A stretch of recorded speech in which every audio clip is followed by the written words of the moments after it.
Assalamualaikum warahmatullahi wabarakatuh. Selamat datang teman-teman sekalian bersama aku sendiri Sona.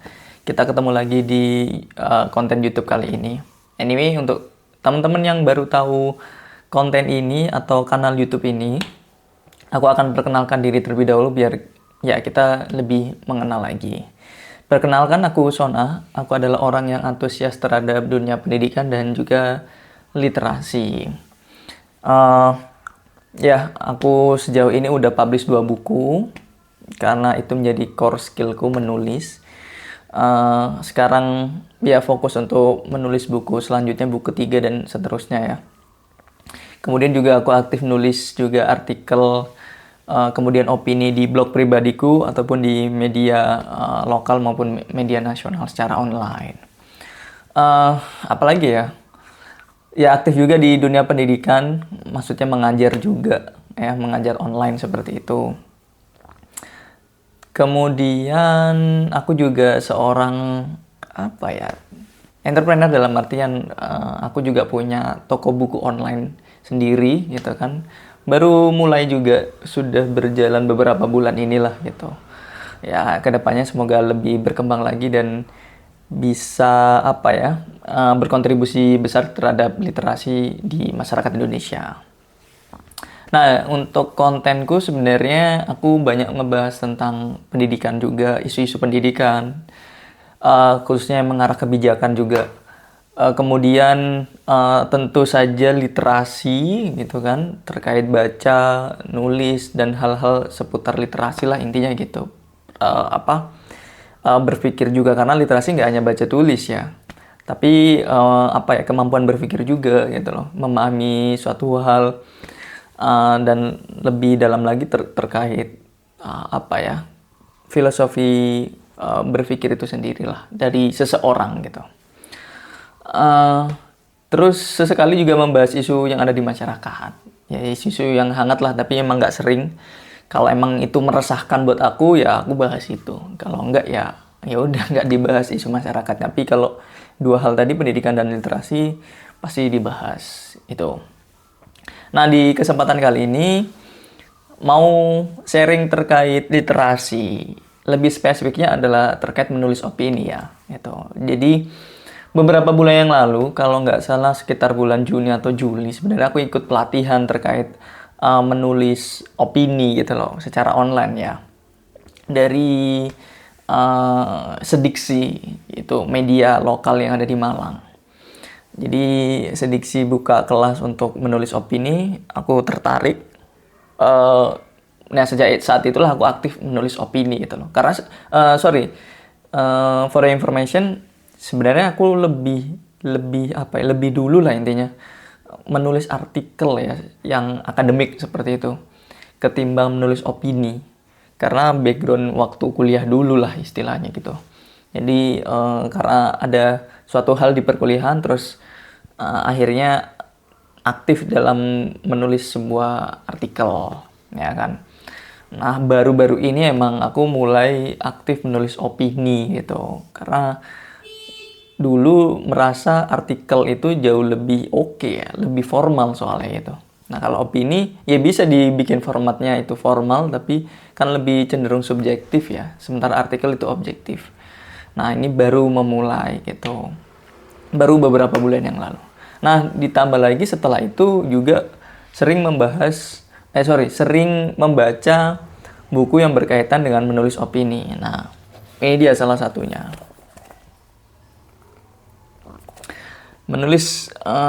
Beropinilah, pengembangan proses kreatif menulis opini, uh, ditulis oleh Pepi Nugraha gitu.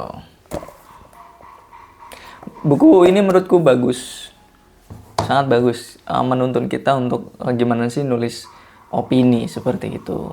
Ya apa ya, teknis-teknisnya.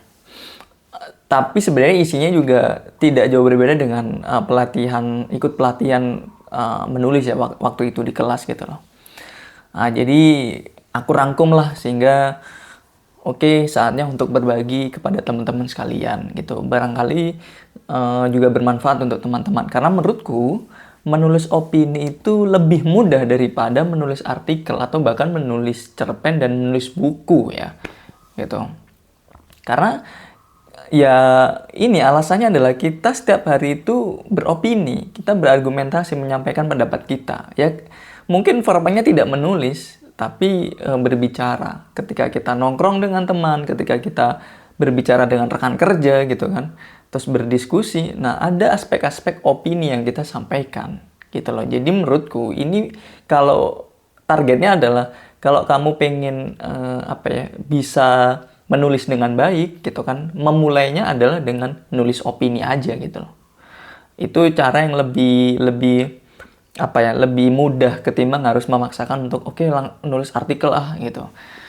Nah, bisa sih sebenarnya kayak aku dulu gitu. Cuma emang prosesnya kayaknya harus ada beberapa hal yang dilalui. Sementara kalau beropini kita tinggal nge-convert aja dari bahasa lisan ke bahasa tulisan. Seperti itu. Tapi emang ada kaidah-kaidahnya ya.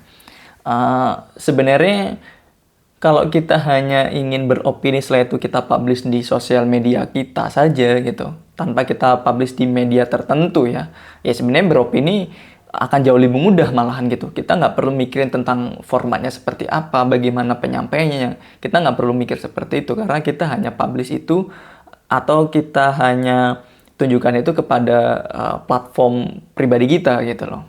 Sama halnya kalau kita beropini tapi kayak di tongkrongan kan.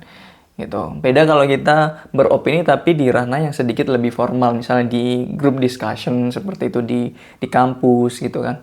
Nah, itu ada formatnya tersendiri. Nah, kalau yang aku bahas ini juga ada formatnya tersendiri, bukan yang beropini kayak di tongkrongan kayak gitu, enggak. Atau kita nge-tweet aja di X atau bikin story atau bikin reels beropini biasa di Instagram. Nah, tidak seperti itu. Tapi yang sedikit ada formalitasnya gitu. Jadi ibaratnya kalau kita mau beropini tapi di media yang kredibel seperti itu. Oke. Sebenarnya yang pertama yang menjadi pokoknya atau bahasan utamanya adalah ya di ini ya. Istilahnya itu kalau di dunia tulisan opini atau di media adalah newspek gitu. Itu hal yang harus dibuat terlebih dahulu gitu. Aku tidak berbicara tentang ide karena asumsiku adalah ya ide udah pasti ada nih gitu. Ide sudah sudah pakem gitu seperti apa ide utamanya, tinggal bagaimana menyampaikannya kan dalam bentuk tulisan gitu. Nah, jadi aku tidak akan membahas ide karena asumsiku ide udah pasti punya kalian. Ya, tinggal kita berbicara ini udah ada ide gimana nih menyampaikannya. Nah, cara untuk menyampaikannya adalah pertama ya kita harus buat yang namanya newspek. Biasanya sih kalau di artikel itu adalah latar belakang backgroundnya gitu. Atau kalau bahasa sosial medianya adalah ini hook-nya gitu. Nah, maksudnya apa? Jadi newspek itu atau hook tersebut atau latar belakang tersebut adalah kita beropini tapi konteksnya apa gitu, apa yang kita opinikan gitu loh. Maksudnya ini berkaitan dengan apa ya opini kita. Nah itu loh, konteksnya itu harus disampaikan terlebih dahulu. Let's say newspek-nya itu atau tautan berita ya istilahnya adalah tautan fenomena atau tautan berita. Newspek-nya adalah program makan bergizi gratis. Nah seperti itu. Jadi itu konteksnya. Jadi kalian bahas dulu ketika menulis opini adalah tentang program makan bergizi gratis.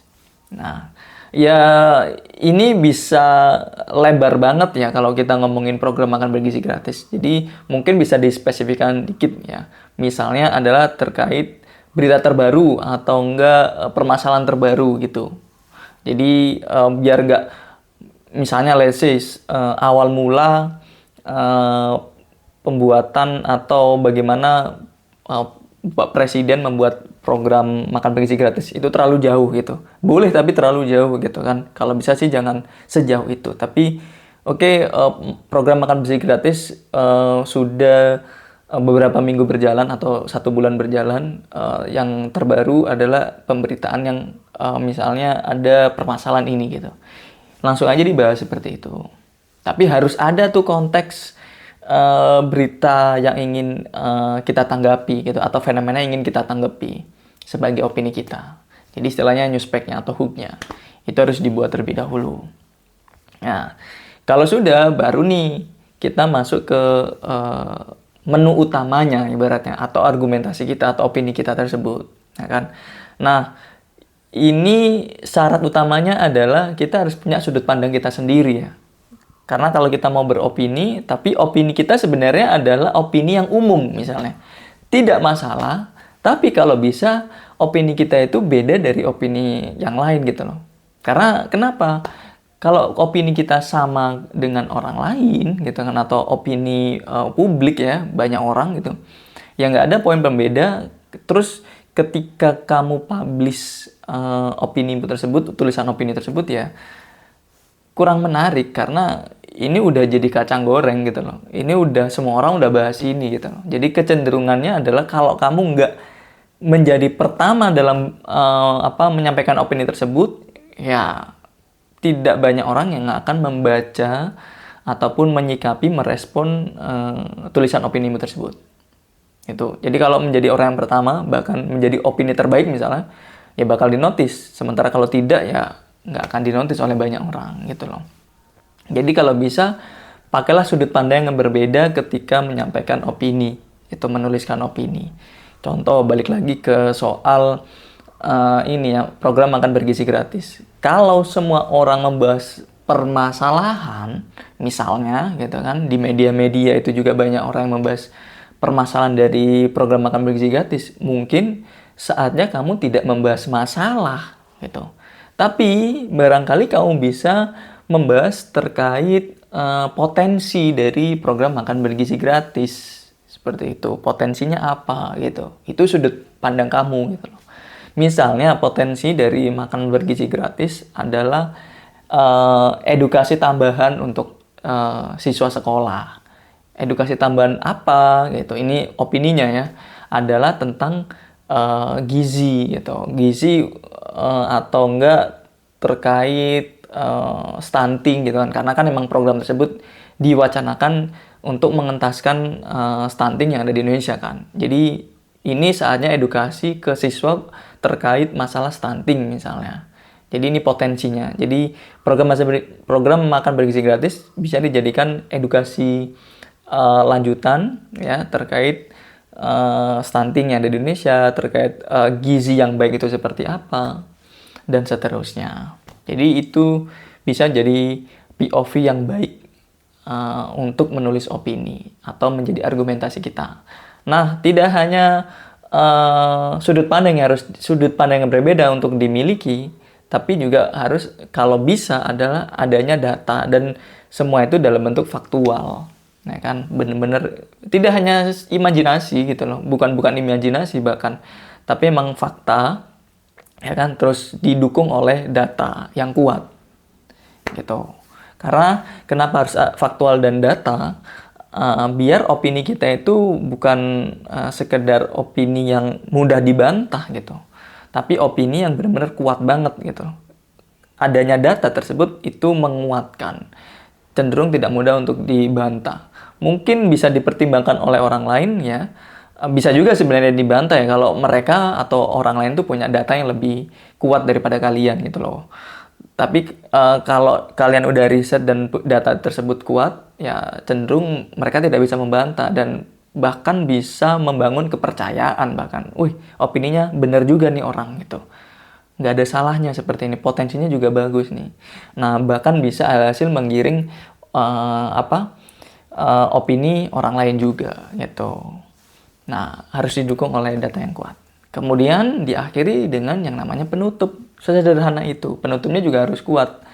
Ya kan? Apa sih inti dari opinimu atau argumentasimu tersebut? Nggak usah panjang-panjang gitu loh. 1 paragraf cukup. Ya, jadi sedikit balik lagi, kalau bisa dalam menulis opini, ide opini kita itu lebih dari 2 kalau bisa. Ya 3. ke atas lah, 3, 4 dan seterusnya. Kalau terlalu lebih dari 5 juga kayaknya terlalu panjang ya, kecuali kalau kalian emang nggak masalah kalau panjang gitu. Tapi kalau terlalu panjang juga si pembaca alhasil kayak ngerasa jenuh juga gitu loh. Jadi proporsi yang tepat kayaknya sekitar 3 ide dalam beropini atau bahkan sampai 5 gitu. Ya kalau bisa sih 3, 4 lah kalau bisa. Seperti itu.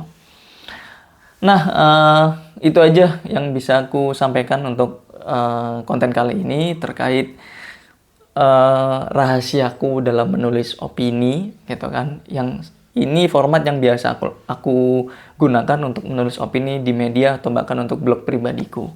Seperti itu. Bahkan juga untuk sosial mediaku, tapi dalam bentuk yang lebih ringkas lagi ya. Karena sosial media gitu loh.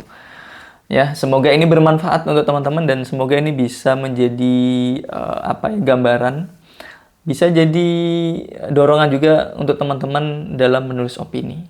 Gitu. Jadi kalau ini kalian bisa menulis opini dengan baik dengan format yang demikian atau poin-poin yang sudah aku sampaikan, harapannya ketika nanti nongkrong sama orang gitu kan, berdiskusi dengan orang gitu kan, ataupun dengan orang lain dalam artian momen-momen mengutarakan pendapat ya semakin lebih baik lagi, semakin runut, semakin bisa dipahami gitu kan karena terstruktur tadi itu oleh orang lain pastinya ya dipahaminya.